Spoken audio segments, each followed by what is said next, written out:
Okay, this last part, sleep, really is pretty much everything from your book there, and I encourage you to read through the sleep portion of your book. Sleep has so much impact on the wellness of people of all ages, but especially the older person. And it's important to remember that sometimes the older adult does need more sleep to restore the energy that's necessary. It doesn't mean that the older adult has to have more sleep to function, but they may require that. There's a number of pathophysiological factors that affect sleep that are shown in this table that's out of your textbook, and I encourage you to kind of read through that.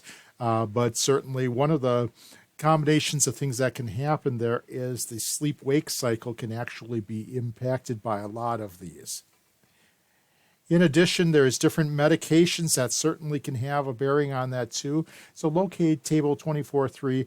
You do not need to memorize the sleep alteration with each medication, but it is important to recognize that certainly medications, in addition to having potential side effect interactions with the older adult, it certainly can have an effect on their sleep as well. Thanks a lot. Have a good study with this section.